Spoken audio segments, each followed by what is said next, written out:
Today's topic is on long-term care options, the Medicaid nursing home rules. Medicaid nursing home rules, how to qualify for Medicaid, the income assets limits, how to protect your assets, and the Assets Protection Trust. And today's guest speaker is Robert Romano from the law office of Robert E. Romano. He specializes in estate planning, Medicaid planning, and elder law. Rob, welcome. Thank you, Debbie. Thanks for having me back. Oh, yes, my pleasure. Yeah, last time we had you on the program, you talked about the 5 basic documents that all seniors should have. That was a very, very important and a really informative topic. So today you're going to share with us more information on how we can protect our assets. Should we need long-term care? Well, I think it kind of goes without saying, we all realize that as we get older, that there's a possibility that any of us could get sick or need some type of care if we can't take care of ourselves at home, any longer. It's like the pink elephant in every room, right? It's what if I get sick? What if I have to go to a nursing home? How does all this stuff work? Nobody wants to do that, but we have to kind of plan ahead and know what our options are. So that's kind of what I wanted to talk about and just kind of delve into this subject a little bit today with you folks. Question. What are the options for someone who needs some type of care, like at-home care, assisted living facilities, skilled nursing facilities, nursing homes? Typically, what I've seen in my practice over the past 17 years, as well as seeing my own family go through it, all of us would prefer to stay at home as long as possible and, be able to take care of ourselves, that type of thing. But if it ever came to a point where we needed help or couldn't function, fully on our own, most people kind of go to what I call stage 1, and that is getting some help at home. So usually family will help at first, whether it's a spouse, potentially children, maybe a sibling. But sometimes that's not enough. Sometimes the kids are working or people are busy or you just need professional help. So that's where, home health care aides can come in, or nurses, which people can help, which can hire privately, so that you can get some help at home. So it could be anything from, light lifting stuff, helping with meals, or helping getting dressed, to, house cleaning, or maybe some folks need the help to go to the bathroom. It's like any type of care that you need. Could be getting groceries. These companies will provide all those types of services. I know the elder services, they have a lot of services that they can provide and offer for, the seniors, but the seniors need to contact them in order to, initiate the services. There's a lot of community services, some through Medicare as well, that people can get, for free. So most people, again, will try to take care of themselves as long as possible. Then, if necessary, look into, what some of the options are that they have, whether it's free or maybe having to pay one of these private companies to provide home care. And I find now the average is probably roughly $35 an hour for a home health care aide to come in. So that's just like a rough idea. And most of the companies have maybe some, like it's a 3 or 4 hour minimum. So some people need, 4 hours a day, some want 8, 12, up to 24 hours a day. But that becomes very expensive if it's 24/7. Yeah. And these are mainly for people who want to age in place. Yes, to stay at home as long as possible. Yeah. So as far as the options that I just asked you about, the at-home care and the assisted living and skilled nursing facilities, you mentioned how much a home health aide might cost per hour.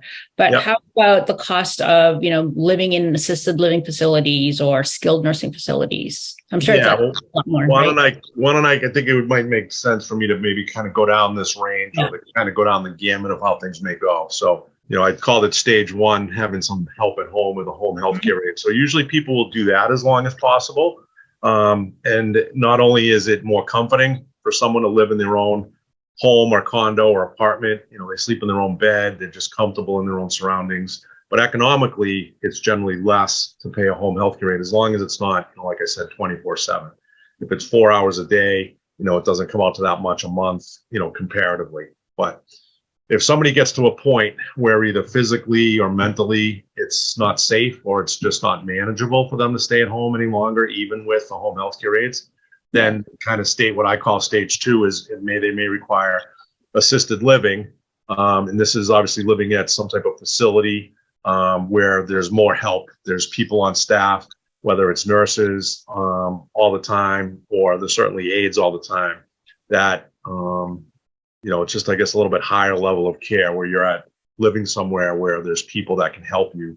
So it's a little more hands-on. Most of them have kind of a la carte services, depending on what people need, how much help they need, etc. But these types of facilities are generally more than staying at home. So the range I see is anywhere from, on the very low end, like $5,000 or $6,000 a month, but on the higher end, they're $10,000 to $11,000 a month.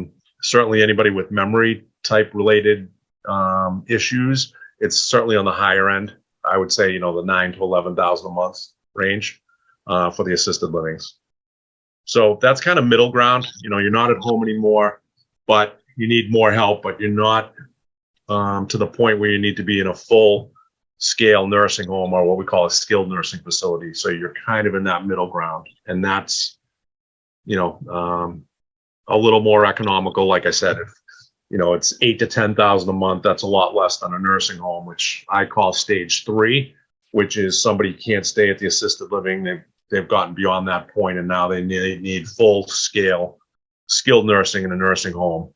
And now we're seeing these average, easily 13, 14, 15,000 a month. So it's a big jump, at the high end at 15,000 a month, which a lot of the ones that have memory related care are at that level. 15,000 a month is $180,000 a year. So that's obviously a big price tag for the average person to pay. So that leads us into the question of, well, how are we going to pay for that? So that's a big issue. So it kind of gets more costly as you go down this kind of unfortunate road of needing more and more care. Wow, $180,000 a year. Oh my gosh. And people are expected to live longer. So we definitely need ways. How can people, how can they afford to pay them? There's really only 2. There used to be 3 ways, but now I say there's really more realistically 2. Maybe I'll cover all 3 just because I think we may have time here.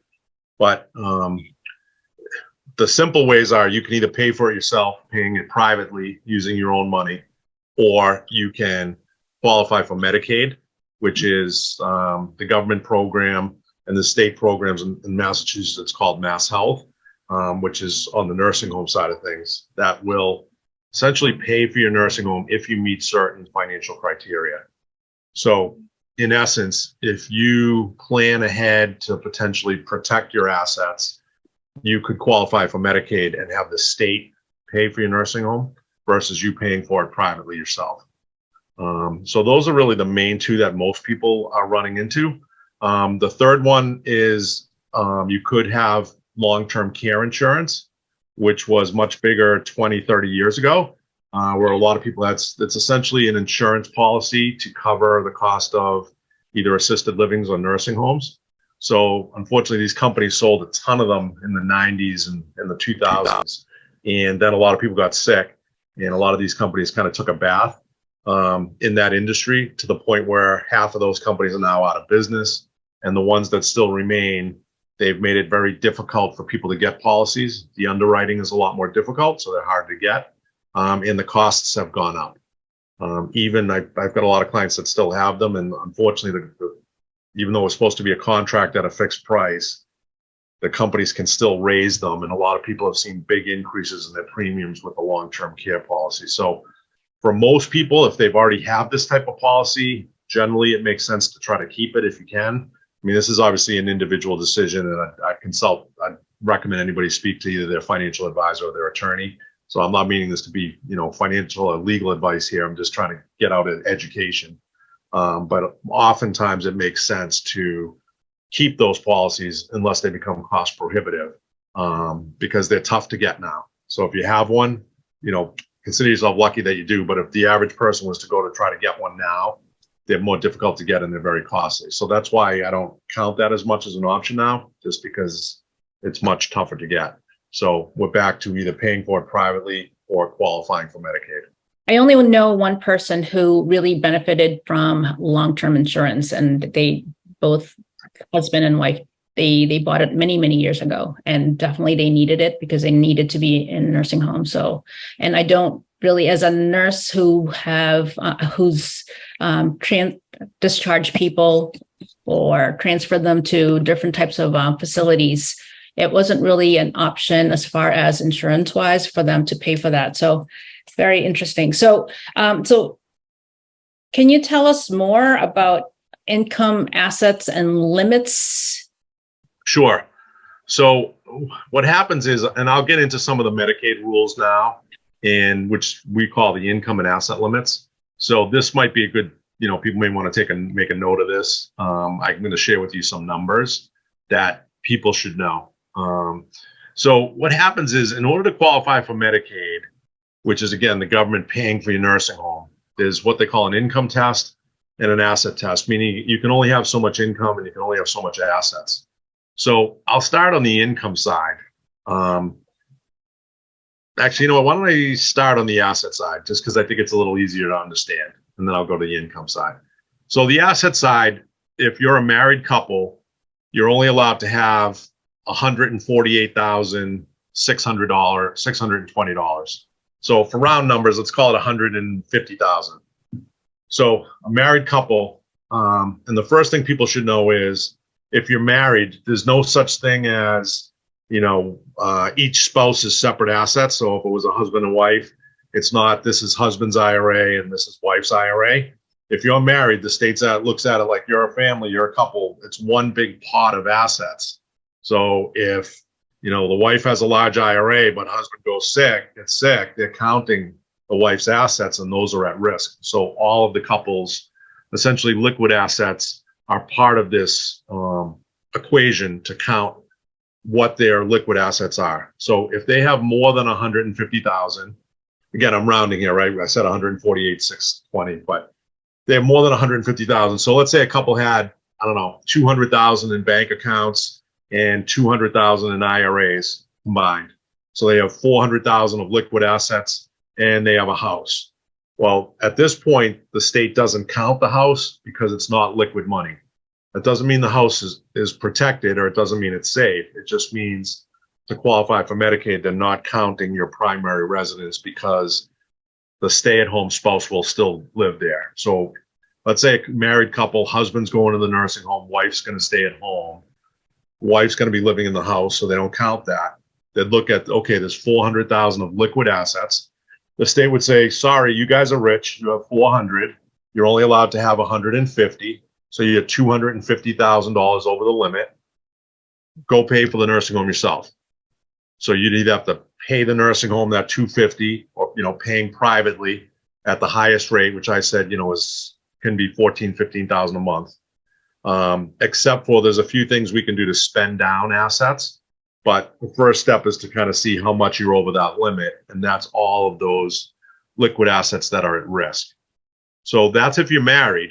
It's a very unpleasant number I'm going to share with you in a second here. Don't shoot the messenger, guys. But if you're a single person, and single means single, doesn't matter how you're single. If you don't have a living spouse, you're considered single. So you could be single, divorced, widow, widower. You could be married for 50 years and lose your spouse last week, and they say you're single now because you don't have a living spouse. So it's kind of harsh, but that's just the way they classify people. So if you're single, that number drops from 150,000 that you could have as a married couple all the way down to 2,000. So now a single person could only have 2,000.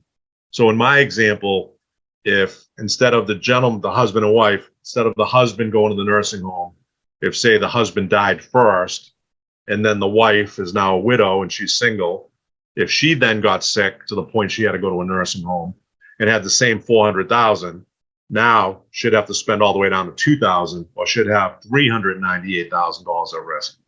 So that's the big problem here. Is I've seen it over the years, and this is essentially why I became an estate planning attorney. Is I've seen many families over the years get wiped out, and I still see this happen often, where people get caught in this without knowing, because they don't have things protected or things set up ahead of time, and they're forced to use all their own money on a nursing home. Because we all know $2,000 is you're essentially broke at that point. There's nothing left for your family. It's probably not even enough for your final services, like being buried or whatever. So it's kind of a tragedy when that happens. Not only does someone have to be in a nursing home, but then they lose all their money. It's kind of a double whammy is what I call it. So there are some ways to spend down your assets. So when I said the married couple had 400 and they can only have 150, so they have to, get rid of or spend down that 250,000. It's either paying privately to the nursing home, or there's some what we call last minute spend down things you can do. So I'll get into those. Maybe I'll get into those now, and then I'll get into the income limits, because the income limit really isn't as important as the asset stuff. Most people want to know that.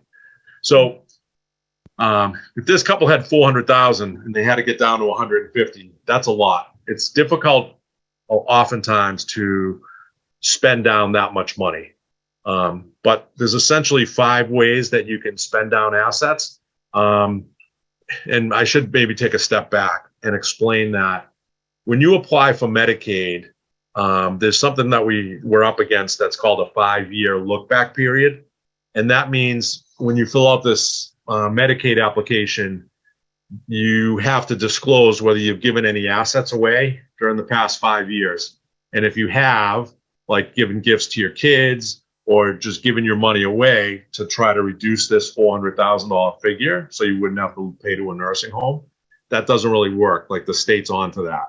So they say, we're going to look back over your financial records for the past 5 years to the point where they can demand your past 5 years of bank statements, investment statements, IRA statements.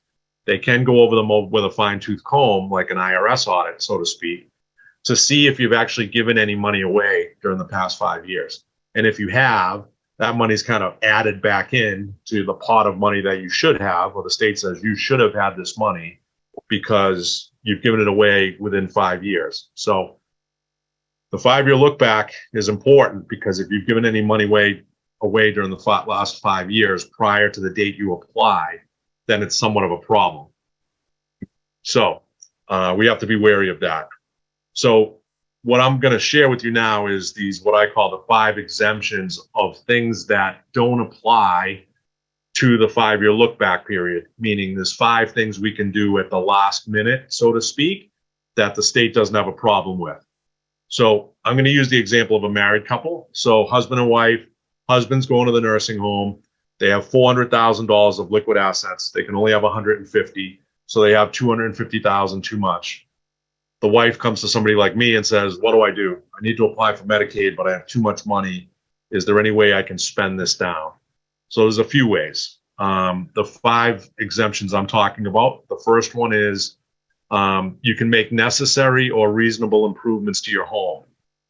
Necessary or reasonable improvements to your home. So if wife is still at home living in a house, husband's in the nursing home, well, wife has the right to keep her home in good condition.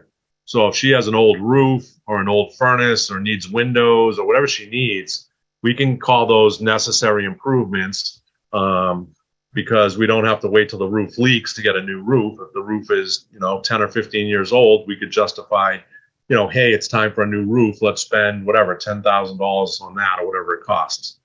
So, in this case, if you've got too much money, would rather put money into the house, so to speak, than give that money to a nursing home, paying privately. So, let's say in this example, the wife got a new roof and maybe a new furnace. She spends maybe $30,000 on the house. That would all be exempt. Like the state doesn't have a problem with that as long as it's reasonable. All right. So that's the first one. The second one is the stay-at-home spouse can have a car. I slangily refer to this as a Medicaid Cadillac. There's not a limit as to what type of car, but I always err on the side of being reasonable with MassHealth. I don't think you'd want to go get a $100,000 Mercedes if you're used to driving a, 1998 Toyota Corolla. But if you go out and get a, middle of the road car, a Toyota Camry, or I don't know what Nissan Maxima, $30,000, $40,000 car, the wife buys that, the state's not going to have a problem with that, because she's still able to have a car. Maybe she does buy a Cadillac for, 60 or 70. You still can do that. I just wouldn't get too, I wouldn't get the $200,000 Ferrari or something like that. It's just, you don't want to push it too much is what I would say. But she's entitled to have a new car. So basically the stay-at-home spouse, to make it easier to understand, the stay-at-home spouse can still live somewhat normally, meaning they're allowed to spend their own money. It's just you can't be, super extravagant all of a sudden if you haven't lived that way. It's not like, oh, I'm 82 and now I need, fur coats and Ferraris and crazy things. The state's gonna, definitely come down on that. But if you do things reasonably, it will not be a problem. So that's the second one, the car. The third one is called personal effects. So as I was just saying, the stay-at-home spouse, the wife, can still buy things she normally buys. So food, clothing, BJ's runs, things that she'd normally spend money on. You're still free to live normally and spend money. Going on vacation, you can still do all those things. So again, the state's not saying you can't spend your money. What they're saying is you can't give it away during this 5-year look-back period. So that's the third thing. The fourth thing is you can prepay funerals. So let's say this couple hasn't made any kind of final arrangements. They could go to a funeral home and pay for his and her funerals. I've been doing this for a long time, and I used to say they used to average about $10,000 each. But people have been telling me lately, it's if you want like the old-fashioned burial with different types of services, a lot of places it's not 10,000 anymore. People are telling me it's more like 15 to 20,000. So if a couple, in this case, husband's going to the nursing home, wife says, hey, we're going to have to pay for this stuff an hour later. We might as well use this money to spend it down instead of losing it to the nursing home. They could get his and her funerals. So again, the burial is more, cremation is less. But if they did, 2 burial type plans with all the things that go with it, that could easily be, 30,000 plus for that, 30 to 40 potentially. And then the last one, the fifth one, is kind of a minor one. We call it a burial account. A burial account is money that is supposed to be used for burial expenses. So it means you go to a bank, you set up something that's called a burial account, and it's $1,500 per person. So in essence, another $3,000 that you can use. So all of those things, when you add them up, often we can spend down maybe $60,000 to $100,000 on that stuff, depending. You can do more as a spouse. More with a spouse, more as a married couple than you can as a single person. So in my example, when someone has 400 and they can only have 150, it's going to be difficult to spend down the whole 250 that way. We might be able to spend 100,000 potentially on those 5 things, but then they still have 150,000 left. That's at risk to have to be paid privately to a nursing home. The last thing that you potentially can do if you're married is you can also potentially annuitize some of your money, which means giving your money as a lump sum to a nursing home and then basically getting a monthly income instead. So if they had 150,000 extra and it was in, say, wife's name, she could annuitize it. Then she gets a monthly check instead. So she'd get the 150,000 back over a period of months, over, say, 5 years, 10 years, et cetera. It would depend on their ages. So it's basically to remove the lump sum. So now they don't have that and they would get under to the $150,000 mark that they need to. But that last strategy is kind of complicated. It's kind of technical. So I wouldn't recommend anybody do that on their own. If you're working with a financial advisor, they have to be well versed in these. We call them Medicaid qualified annuities.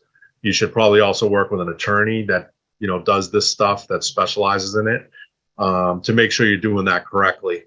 But I would tell most people that if they're going down this road needing to qualify for Medicaid, they should work with an attorney and or a financial advisor that knows this side of it to make sure that you don't, shoot yourself in the foot mistakenly. And is there a limit of the amount of money that they could put towards that? Well, it's kind of tricky. So it might be beyond the scope of our conversation today. It's kind of tricky because I haven't gotten into the income rules yet, but like a spouse can certainly annuitize money that's in their own name.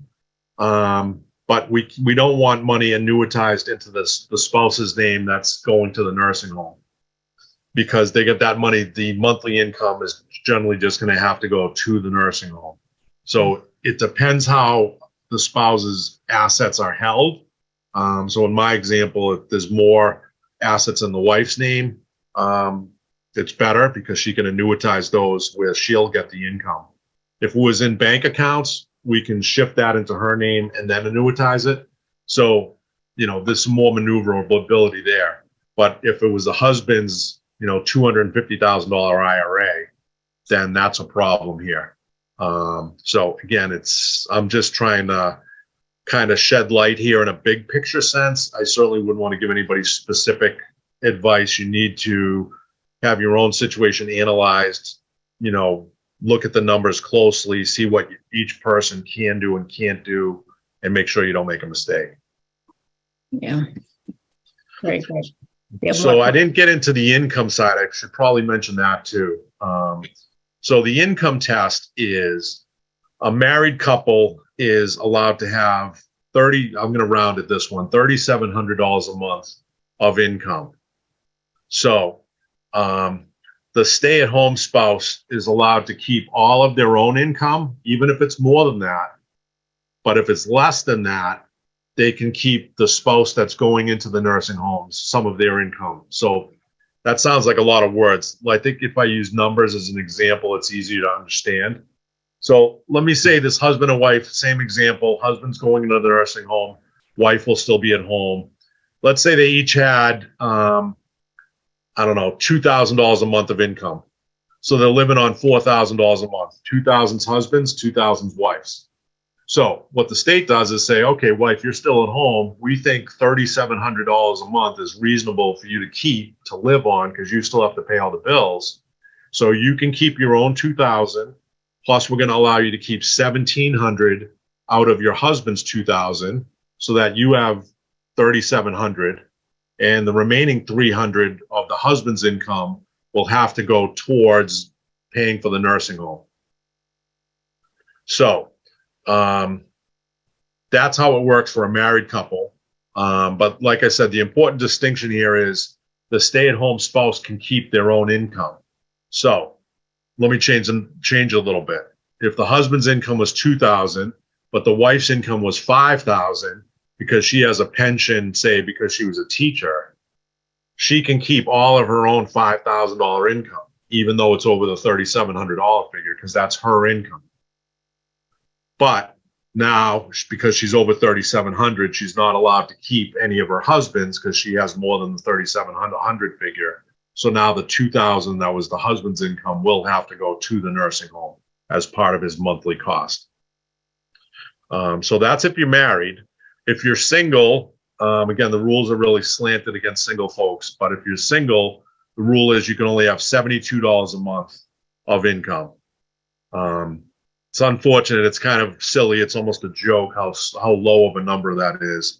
That's supposed to be so that people can pay for things like haircuts or other sundries in a nursing home, or maybe cable TV, or maybe giving their kids a gift or something. But we all know $72 a month is almost nothing.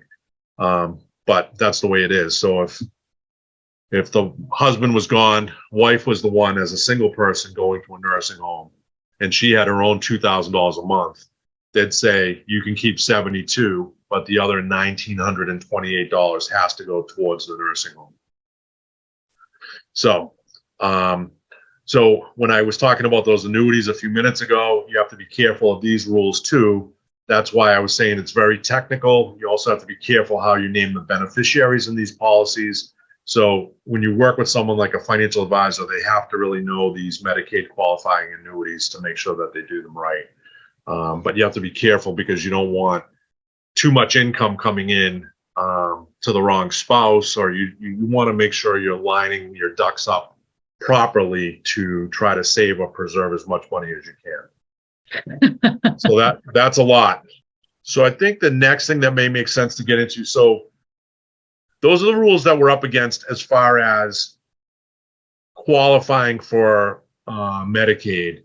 So, when I teach this at my class, a lot of people are shocked at how low those numbers are. because a lot of married couples have more than 150,000 of assets. Almost every single person has more than 2,000 of assets. So they say, well, this is kind of a silly, like, who's going to qualify? Like, we all have more than that. What can we do? Well, you can try to get ahead of this problem, but to do that, you have to plan ahead.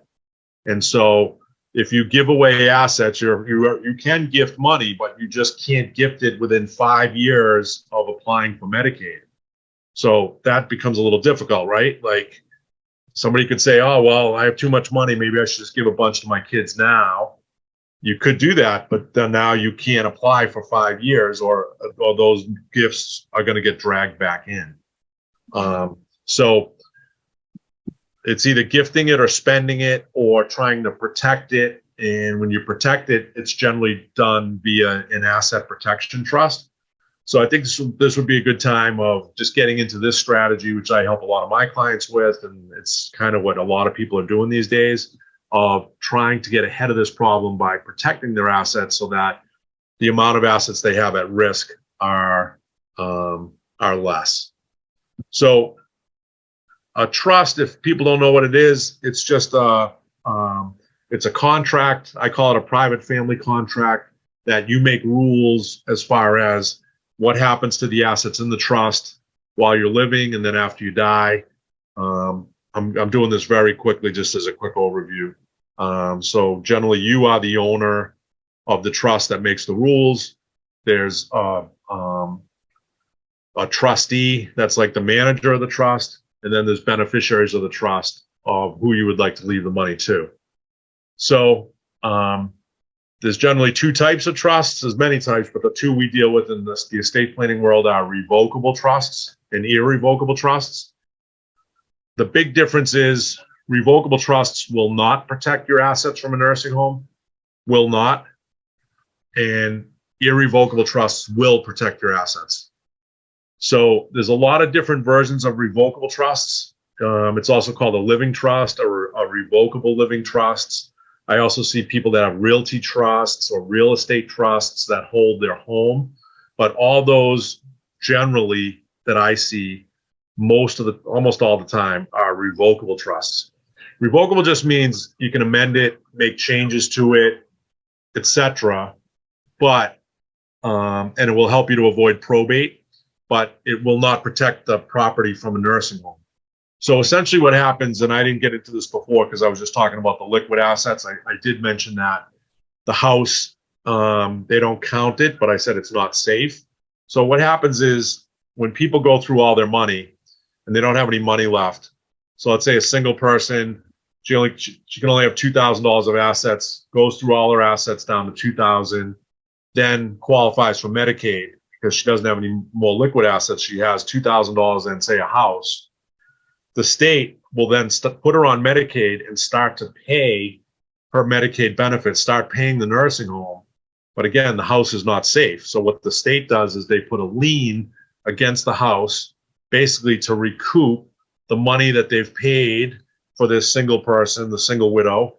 So that way, if they end up paying out $300,000 of benefits through Medicaid to the nursing home, when that single person dies, they have a $300 lien against the house, $300,000 lien, excuse me, against the house. So when the house is sold, the state gets that $300,000 back. The problem with that, and I've seen this happen, is if somebody's in a nursing home for a long time, they could rack up a $500,000 bill or more, and if the house is worth $500,000, then the whole house can be lost as well. So that's why I was saying earlier that the house is not protected when you qualify for Medicaid. It just means that's the last thing the state's going to go after you have no money left. So getting back to the trust, the irrevocable type of trust is what most of my clients choose to use these days. Most people don't like the word irrevocable because they just don't like it. It's not a very nice word. Irrevocable means you can't change things, it's not flexible, etc.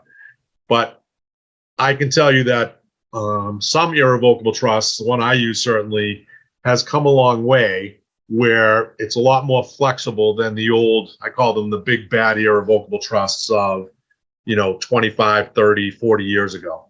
The old ones used to be kind of lock the door and throw the key away.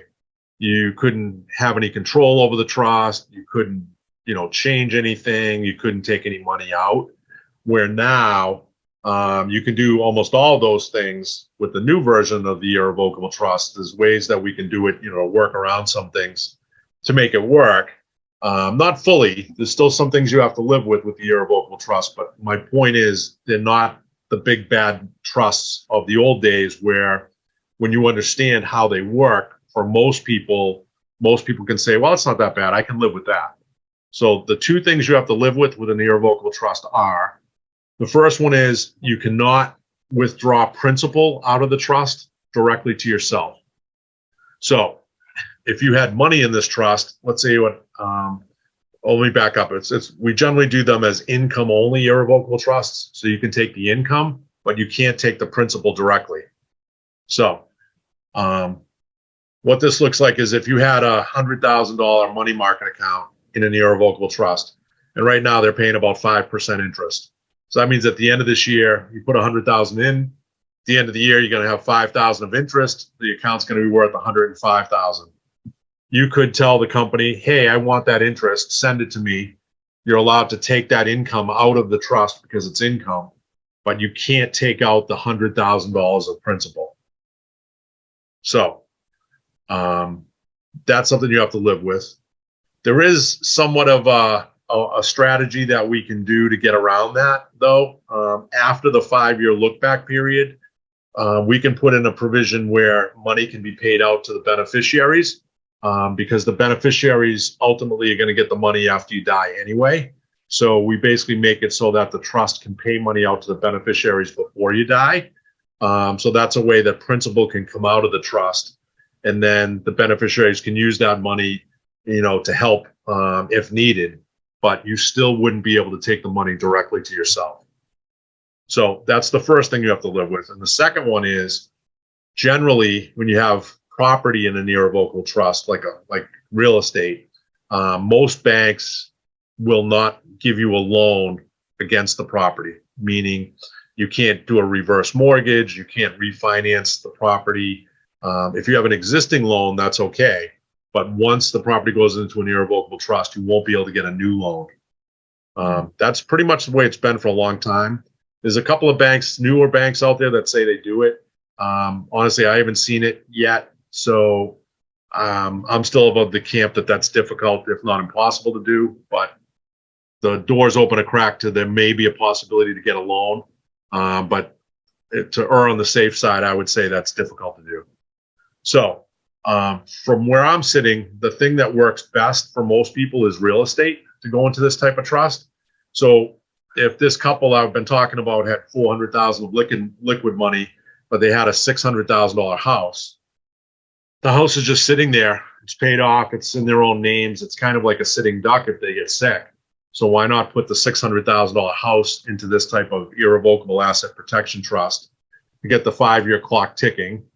So that 5 years from now, that $600,000 house, or whatever it's grown to, maybe it's worth 700 in 5 years or whatever, that asset would be fully protected. So that's the benefit of this type of trust, is the state can't go after it once we make it through that 5-year look back period. So it's like, if you do this type of trust, it's almost like you're on your own for the next 5 years, where you'd have to use your own monies to get by this 5-year look back. But after we make the 5 years, now whatever's in the trust is safe and the state can't go after it. So what I do is I help people, we call it pre-planning. So it's planning ahead. So it's, a couple comes in and they say, hey, our mother or our aunt or our friend's mom was just in a nursing home and we saw how much money they had to spend, and we don't want that to happen to us. We want to protect our house or maybe some of our money just in case we get sick someday. What can we do? So there's different ways to do it. But in my practice, when I lay out the different options, most people, including myself, think the best way to do it is with this type of trust, which is to put property in it. Again, it's income only, so you can take the income. If it's just sitting there as a house, there's no income anyway. If it's a 2-family or 3-family property, that works great too, because any rents are considered income. So if you're in a 3-family home or you have one as an investment property, why not protect the base value of whatever that property is by putting it in the trust? You can still keep all the income so it doesn't hurt you, other than you can't get a loan against it. But most of my clients are at that age where they're not wheeling and dealing in real estate. They're not, leveraging money from one property to the next. They just have 1 or 2 properties and they just want them protected so that they can't lose them if they get sick. So I should have said this maybe earlier, but all of this, again, is case by case basis. But what I tell my clients too is we have to be realistic about this 5-year look back period. Like a lot of my clients, they vary in age, but I always say it's good for people to try to look at this around retirement time. If not when you first retire, the younger you are statistically, the safer it is, so to speak. I've helped clients up into their, mid 80s set up these types of trusts. But if somebody sets it up when they're, 65, 67, 70, it's statistically better odds that they would make it 5 years. Whereas if someone sets one up when they're 85, statistically, there's a higher chance of them getting sick between 85 and 90, right? And you have to be realistic with this too. If somebody is already sick or showing significant health issues or mobility issues, or they're already, on their way to an assisted living or a nursing home, like if this 5-year look back is unrealistic, we wouldn't do this if we know it's not going to work. So you kind of have to be, looking at all sides of this to see if this may work or not. Potentially, none of us have a crystal ball, but if the coast is clear and people are reasonably healthy, or they have enough money where they could pay for 5 years, like if someone has $1 million and they say, okay, it might cost me 700 even if I got sick tomorrow, they still may want to protect their home and the other 300 with this type of trust. So, again, it's case by case. Everybody's situation is different, and everybody should talk to an attorney and have them analyze the situation to see what the best way to go here is. But as we started earlier, this continuum of care from trying to stay at home to going down the road from at-home care to assisted living to potentially a full-scale nursing home at $15,000 a month or $180,000 a year. It's a problem when that happens. So it's almost like you have to address this pink elephant in the room of how are we going to deal with this problem if it happens to any of us. And I always tell people it's better to try to get ahead of it, try to get some protections in place just in case any of us are the unfortunate ones that get sick and have to go to a nursing home, so that at least we have some of our assets protected for our family so that we take away the possibility of losing everything. So that's kind of really what I wanted to shed light on, is just all these important issues to, so people are aware of them and some of the things you can do. Again, this was a lot of information in 45 minutes, but I just kind of wanted to hit the big points so people know maybe some things they could look into, or if they're in the middle of this, some talking points that they can talk to with an attorney or with a financial advisor. You're right. It is a lot of information. And I'm sure a lot of people have questions. So is this a good time for you to answer questions, Rob? Yeah, I think so. I think that's pretty much what I wanted to present. I covered most of it. What I did, I know I did that very quickly. And this stuff is kind of complicated. It's not that easy to understand. And that doesn't have to do with anybody's, intelligence or anything. It's just, it's complicated, for anyone. So, there's just a lot to it. So I was just trying to get the big, the highlights out there so people kind of have a gist of it. My main thing is so that people don't get blindsided down the road, because I see this all the time, that people don't know the rules and then they get stuck paying all this money out of their own pocket and didn't know that first, they didn't know that could happen. And second, no one ever told them that they should maybe try to protect things ahead of time to prevent this from happening. So that's really what I wanted to do, is open people's eyes to this is an issue that everybody should address in their either financial planning or estate planning, to put themselves and their families in the best position to deal with this care issue, because none of us know if it's going to happen or not. Yeah. So that's it. So I will take questions now. My understanding is nursing homes only have a set number of beds set aside for Medicaid. They would prefer to have self-pay patients. So if you can pay, you have a much bigger choice of where you can go. Is that still the case? Probably.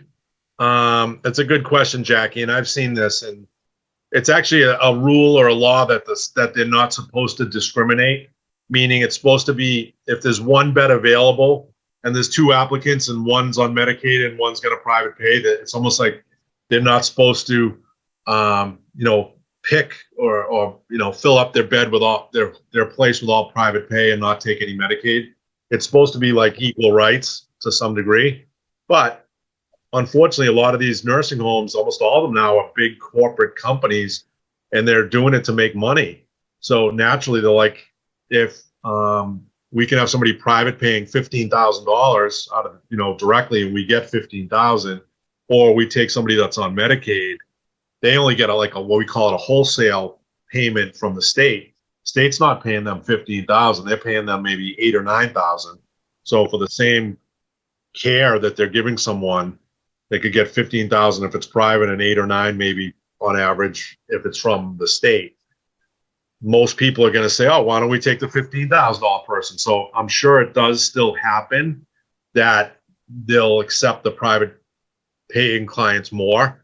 So what I know a lot of people in my industry do, a lot of colleagues that are estate planners, potentially will have somebody go in as a private pay patient initially and pay, this varies, but it could be 1 month. I've seen it done a lot in 1 month. I used to do it 1 month a lot. It could be 1 month, 2 months, 3 months. They're in as a private pay. And then when they qualify financially, then they switch over to Medicaid, but then they have a bed. So somebody may have to do that. It depends on the facility, I would say, but that's kind of the way it's always been. Thank you. Sure. Thank you, Jackie. This may not be a subject that you could really handle directly. Yeah, excellent talk on protecting your assets. And I do a lot of work in this area related to this area, not professionally, but as a volunteer. The situation relative to older adults is about 50 or 60% of older adults own their own homes. Now, whether there's a mortgage or anything else, that's a whole other complication. So this gets into the complications of the financial position and the health position of the individual. But I'm recently been noticing that what I used to think of as assisted living places and are now beginning to morph over into somewhat of a CCRC type facility, and that they are looking for independent living people to come in. There's a higher cost, perhaps, and not as opposed to a nursing home, but for assisted living. And with the assets that people have in their homes in the Boston area, there are some trade-offs to be considered. And whether you go to these, they call them all senior living places for independent livers when they go in, whether they be CCRCs or quote unquote assisted living, which some of them are no longer calling themselves assisted living places anymore. Then it begins the trade-off of people understanding what they can do with the assets of their home versus their cost of living at home versus cost of living in one of these kinds of institutions. Do you intersect with that in your work? I always talk to families about what their goals are and what their goals of care are. And most people that I meet want somebody to stay at home as long as possible, or the age in place model, which is some of what you were talking about, is somewhere where you can go and stay in the same campus potentially. Where you can go from independent living in an apartment to assisted living to full scale nursing, side, but you're still there. And sometimes both spouses can be there. There's activities, et cetera. So I wouldn't say I specifically get into, which facility people should go to. I know a lot of them and I point people in the right direction, but there's also a lot of services that help people find the right type of community, depending on what people are looking for. So by default, I run into it a lot. So I kind of do a little bit about, a little of that stuff you were talking about. But there's a lot of different professionals, as you probably see with your volunteer work, that help families kind of from different sides. There can be a legal person, a financial person, maybe somebody that's helping to search for the right place.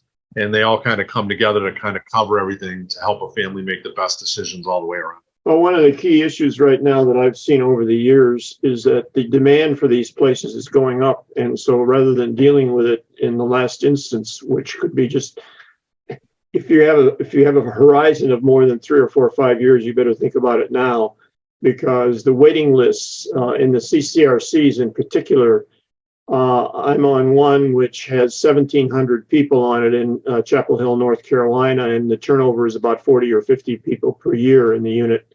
Another one here in the Boston area, similar size, similar turnover, has about 150 or 200. The senior living places that we would normally think of perhaps more like an assisted living place, but now we're looking to upgrade their facilities, and people go into them as independent livers, but they do have assisted living, not usually nursing care. This, I think, is an increasingly viable option because, particularly in the Boston area, to go into CCRCs, you're beginning to need a buy-in cost of at least $500,000 on up, which a lot of people don't have. Yeah, I agree. I mean, some are a little less than that, but there's definitely a big buy-in to them. And I don't like that model myself, only because people have to buy in, like you say. I often see it's, 400,000, maybe 500,000, almost like you're buying a condo, but you don't buy it. And then you have to pay, 2,500, 3,000 or more a month rent. So it's almost like you're putting in the cost of buying it, but you don't own it. So you don't get any price appreciation, but you just get 90 or 95% of that back, but you still have to pay rent too. So, from a real estate investing standpoint, I don't like it, but a lot of people do it more for, they want to live in a way that they think is best in their final years or in their golden years. They might say, hey, well, like for instance, Linden Ponds is a big one around here in Hingham, Massachusetts. They have tons of activities. They have a nice restaurant. They've got, all kinds of stuff. And there's a ton of seniors there. So people are like, hey, it's like a college campus for seniors. There's a ton of stuff going on. We know it's not a great deal financially, but we don't care. We want to have fun. We want to enjoy ourselves and be in a fun place when we're, in our 70s or 80s.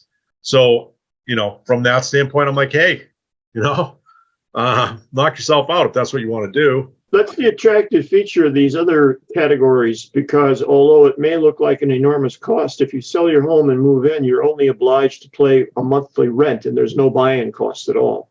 And so if people forget about the value of their home as an investment asset, it can be very economical in terms, not economical, but no higher than living at home. I think the other benefit that maybe some people don't realize is the social aspect of these communities, any type of community where, husband and wife have been together for 50 years and they've been living in their own house by themselves. The kids are long grown and gone. If husband dies, now wife is alone in her home. And oftentimes spouses have been married for a long time and kind of lost without each other. And if they're isolated, that's not always the best. It's a little tougher, I think, to deal with. So a lot of my clients say, hey, we want to go together, or even for a single person, I want to have a social network. So if there's a couple and they both have friends and activities, same example, husband then dies, still be devastating for the wife, but at least she's got people all around her. She's got her friend next door. She's got the girls she plays bingo with down the hall, the people she eats with. So she's now not suddenly in her own house or condo all alone, looking at pictures on the wall of her husband, no one to talk to. That's tough too. So a lot of people say they do it for that reason, just so that they have that network when there's only one left, or single people do it because they don't want to be alone and they want that network. So for all those reasons, I think that that's a reason to do it, but it's everybody's own choice. No, but those are good comments. It's exactly right. When you were talking about the asset limitations and income limitations, you said like for a married couple, it was basically $150,000 a year. Based on that number, that allows you to get Medicaid. Yeah, if it's a married couple, the stay-at-home spouse is allowed to have so they could have $150,000 or less, right? And the state won't go after that. So they basically say, husband's in the nursing home, wife needs money as like a cash reserve or money in the bank. So she's allowed to have 150 or less. So if she has 120, no problem, you qualify. She has 160, you say, nope, you're over the limit, go spend 10 and then come back and see us when you only have 150. So the danger is that I see with a lot of my clients is, some people have done very well. Some people have, have $1 million in their 401k because they saved their whole lives. And then they're like, oh, and you can't protect 401k. You can't protect the IRA or retirement plan assets in a trust. Yeah. When people have significant amounts of money, it becomes a lot more difficult for people to qualify for Medicaid, to the point where if they have too much money, they're not going to be able to qualify because they just have so much that, it just doesn't work. And for those people, they still may need a trust, but they might have to go to the revocable trust just to have a trust for other benefits, Right. but it may not be for asset protection. Right. I find when people, a married couple, when they get over, it depends how their assets are, but if they have significant money in qualified plans or retirement plans, it becomes difficult. Or if they just have too much money, like when people start getting over 2 million, 2.5 million, it's very difficult to get those people to the point where they're going to ever qualify for Medicaid at 150,000 because that money's growing. And if it's retirement plan money, we can't protect it. So, it doesn't always work for everyone, but it does work better for people that have, it does work for people that have less. The people that have less money, it's probably more important for them to protect it than the people that have more, because they have less they can afford to lose. I'm just going to make one quick comment. Reggie just posted that I think the 150 figure is assets rather than income. It is 100%. And it may have been misspoken, but 150,000 is what the stay-at-home spouse is allowed to have. That's definitely the assets numbers. So just to make sure that that's clear for everyone. So to qualify for the Medicare, I thought the minimum to qualify is you had to have less than 300% of the poverty line. And so that number is a lot lower than the numbers you were talking about. Does that even ring a bell? I might misquote this stuff very easily, but that's something different. But there's Medicare and Medicaid too. Medicare, everybody gets when they're 65. Medicaid is just the paying for a nursing home. And the rules I gave you are correct. It's the 148,620 is the figure that you're allowed to have for a stay-at-home spouse if you're married, and only 2,000 if you're single. And that would qualify you for Medicare. Medicaid. Oh, Medicaid. Medicaid is for the nursing. Right. Right. Okay. I got you. Medicare is just essentially health insurance that the government pays for you once you turn 65. That's for like hospitalizations and, like medical insurance, like you have when you're working, you pay through like Blue Cross Blue Shield or whatever. The government will pay for that once you hit 65. So Medicare, it's like everybody's entitled to at 65. Medicaid, I know it's confusing. Everybody kind of jumbles them. Medicaid is more the nursing home side of things. So unfortunately, the assisted livings, for the most part, are private pay only. Medicaid only covers nursing homes. Now, there's some community, they call it Medicaid. This is another subject, but there's some other, Debbie had mentioned earlier, there's some programs you can get through Medicare or other things that can be a little, home health care aid. And there's some community-based Medicaid to try to keep people at home, or a little bit, potentially small benefits in a assisted living, but they're very minor benefits. They're not going to pay for the majority of someone's assisted living. Right. So you're kind of on your own for assisted living. Where we've been talking about in our discussion today, Medicaid for nursing homes, because that's the big cost item of, $14,000, $15,000 a month that can have the biggest impact in, hurting somebody's financial situation quicker because they're bigger numbers. How can people, if they have a question or two, how can they, get in touch with you? My phone number is 617-769-9843. Again, 617-769-9843. And my website is robertromanolaw.com. So if somebody has a question, feel free to reach out, and I'll try to help you or point you in the right direction if I can. Rob, thank you. Everybody, thank you so much. This is Debbie Lynn Toomey Tufts Medical Center, and you're watching Aging Strong. Take care.